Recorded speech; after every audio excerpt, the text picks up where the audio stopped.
Hello friends, welcome to our channel. ఈరోజు మనం చేసుకున్న రెసిపీ ఏంటంటే కోడిగుడ్డు పచ్చడి. ఎలా చేసుకోవాలో ప్రాసెస్ చూద్దాం. ఫస్ట్ 4 ఎగ్స్ తీసుకోండి. తర్వాత ఒక బౌల్ తీసుకొని అందులో హాఫ్ స్పూన్ కారం పొడి, హాఫ్ స్పూన్ ఉప్పు, చిటికెడు పసుపు వేసుకొని ఒక 2 స్పూన్స్ ఆఫ్ వాటర్ వేసుకొని బాగా కలుపుకోండి. ఇలా వీడియోలో చూస్తున్నట్టుగా బాగా కలుపుకోండి. కలుపుకున్న తర్వాత అదే బౌల్లోకి ఒకదాని తర్వాత ఒక్కొక్కటి గుడ్డు ఇలా పగలగొట్టి వేసుకోండి. అందులో అయితే 4 గుడ్లు తీసుకున్నానండి.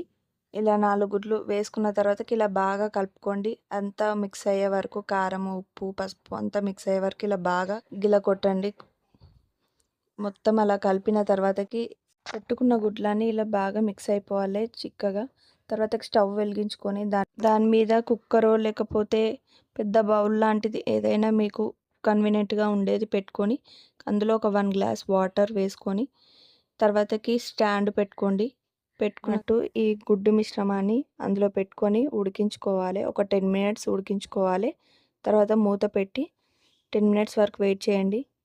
10 మినిట్స్ అయిపోయాక గుడ్డు అనేది ఇలా బాగా గుడ్డు అనేది స్పూన్ తోటి ఎడ్జెస్కి తీసుకొని ఇలా రివర్స్ వేసుకొని తర్వాత పీసెస్ కట్ చేసుకొని అది సేమ్ జున్ను ముక్కలాగా కనిపిస్తుందండి. చూడండి, ఇలా పీసెస్ చిన్న చిన్నగా కట్ చేసుకోండి. ఇలా జున్నులాగా స్పాంజీగా వస్తుంది. తర్వాత స్టవ్ వెలిగించుకొని దాని మీద ఒక ప్యాన్ పెట్టుకొని డీప్ ఫ్రైకి సరిపడా ఆయిల్ వేసుకోండి. ఇలా ఆయిల్ వేసుకున్నాక ఆయిల్ వేడయ్యాక ఇందాక కట్ చేసుకున్న వేసెస్ అన్నీ కట్ చేసుకున్నాం కదా, అవన్నీ అందులో వేసుకొని డీప్ ఫ్రై చేసుకోవాలి. డీప్ ఫ్రై చేసుకున్న ఇలా బాగా బ్రౌనిష్ కలర్లోకి రావాలి. ఇలా మధ్యలో ఒకసారి కలుపుతూ వేరే గిన్నెలోకి సర్వ్ చేసుకోవాలి. సర్వ్ చేసుకున్న తర్వాతకి అదే ఆయిల్లో ఒక 2 స్పూన్స్ అల్లం వెల్లుల్లి పేస్ట్ వేసుకోవాలి. అది బాగా మొత్తం కలపాలి నూనెలో. తర్వాతకి 1 స్పూన్ కారం వేసుకోవాలి.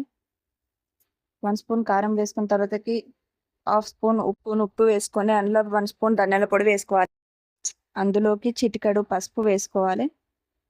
వేసుకున్న తర్వాతకి అది అంతా బాగా కలుపుకోవాలి. కలుపుకున్న తర్వాతకి గుడ్డు మిశ్రమాన్ని అదే ప్యాన్లో వేసుకోవాలి. బాగా కలుపుకోవాలి.